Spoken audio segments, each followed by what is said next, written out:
So here's my 19 piercings video. I got a new one done today. Yes, again on a Tuesday. I usually always get them done on a Tuesday. I haven't had one done on like a Saturday or anything in like 2 years, 3 years. So yeah. I'm sorry if I keep like hiccuping or almost burping. I actually can't burp. I like hiccup. So I get loads of air trapped in my throat, and I'm really sorry if I keep doing that. I don't know why. So every time I drink Dr. Pepper and I had one of them cup of soups, and I can't eat anything like 5-6 hours before I go to bed. So if I have one of them, that's like pretty much food. So yeah, and they make my chest really funny. So oh well. Yeah, so I'm going to tell you about my experience with it. It was £28, got it done in my usual place. It went pretty well. There was a new lady in there today. She's very nice. She looks like barely 20. She's really young. She's really nice. She only just joined, I think, on Monday. She'd just done a girl in there. She literally just walked out, changed gloves, threw all this stuff out, and then done me. She was quite busy. She did a nipple piercing on a girl, and then she did a top ear piercing on a girl. So it was literally in, out, getting like, as soon as they were out, she was getting all the new equipment in.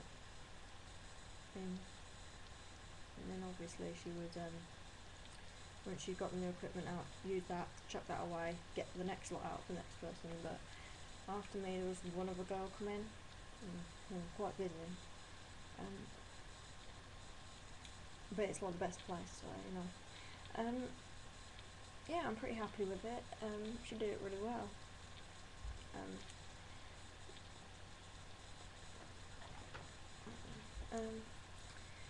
Yeah, basically what happened was she like marked it on, because I've already got my standard piercing, which I had to take out, and it's like a little weird lump thing now. Still got a hole there, but it's like so thin. It's like, see the pencil? The hole's about the size of the tip of that pencil. That is really scary. When it should be a 1.6, which is about the same width as my septum.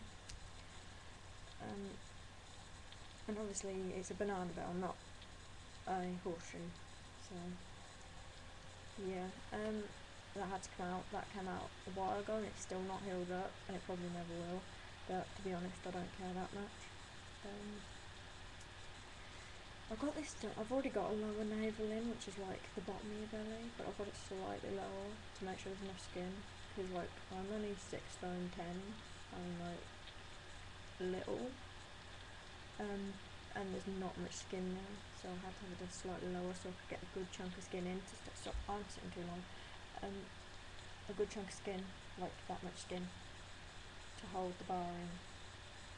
Yeah, got a good bit of skin on it.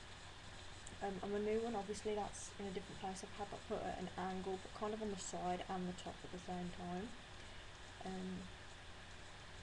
Yeah, basically I got that done. Shall I show you it? I think I will show you it, to be honest.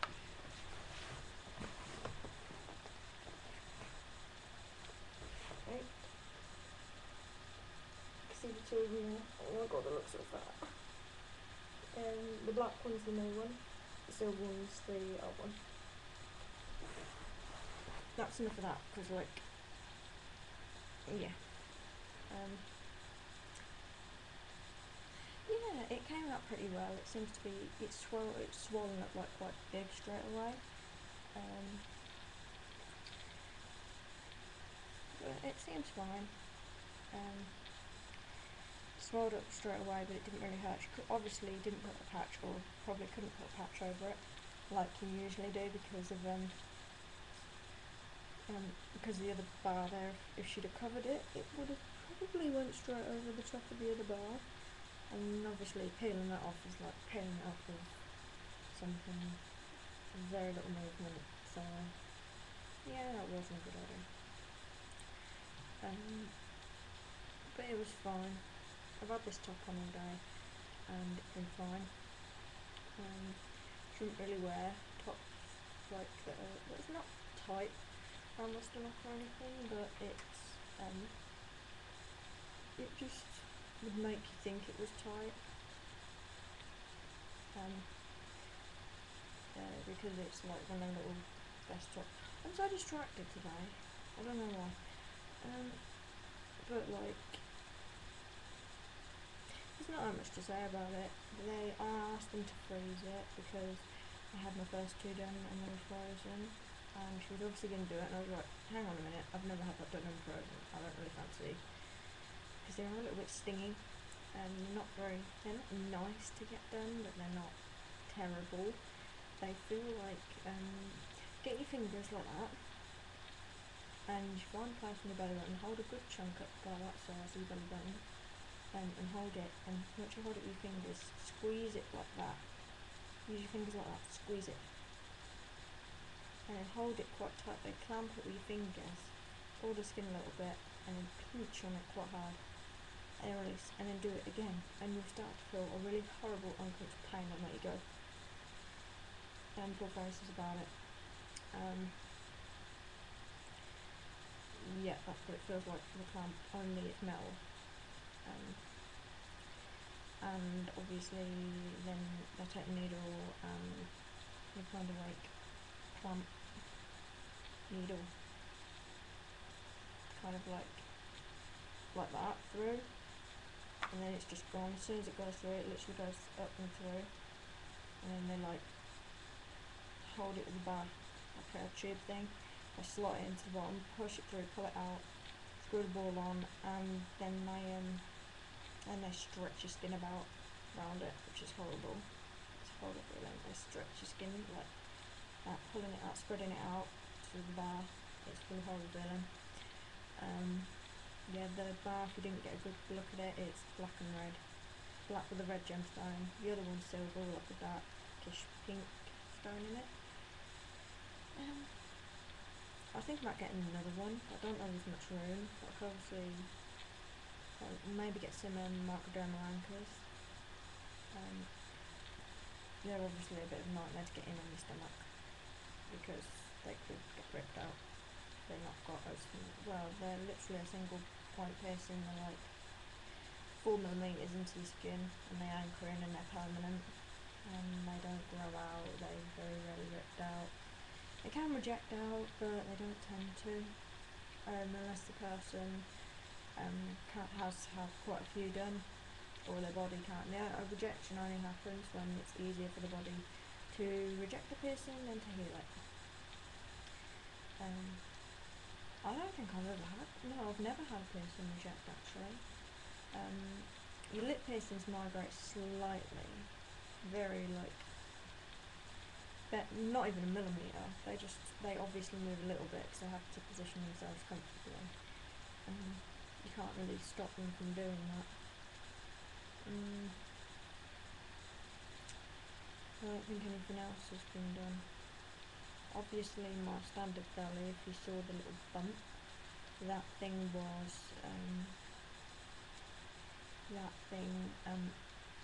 I don't know what caused it to do that. I changed it a couple of times after 2 years of having it done, and after I changed it to a slightly heavier one, and obviously it didn't like that. It got a bit sore, so I changed it back, and I was trying to be careful with it, but I kept losing the ball off the top of it, and then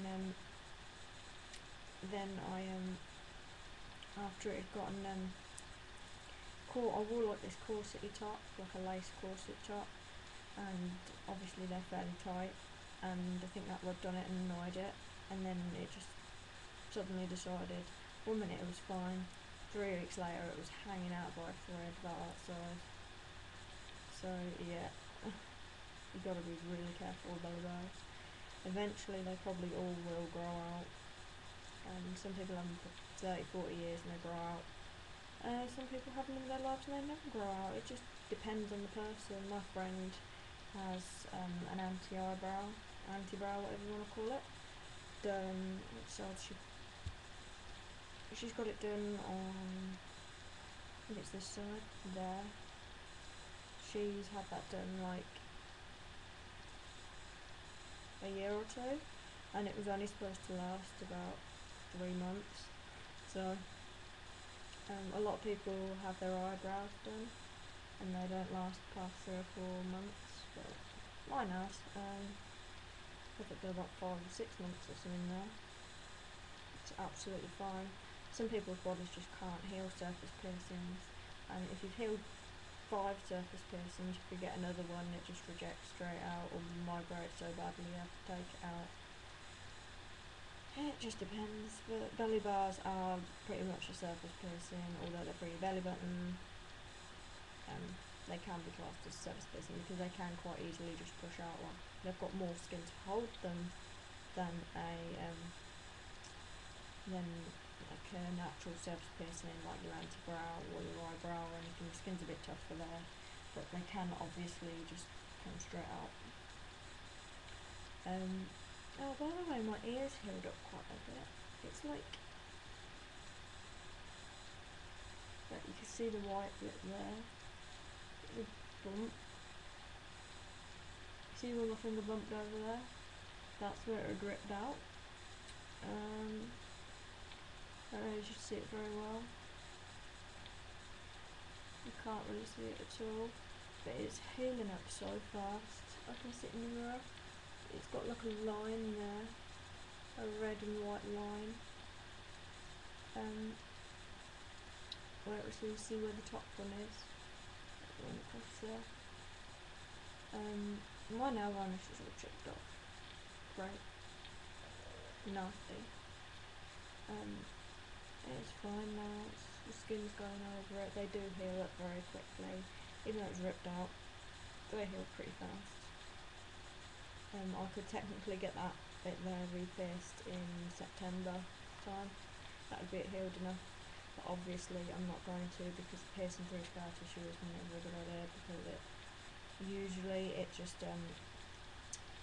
it causes it just to follow the scar tissue straight back out. That includes belly bars again, by the way.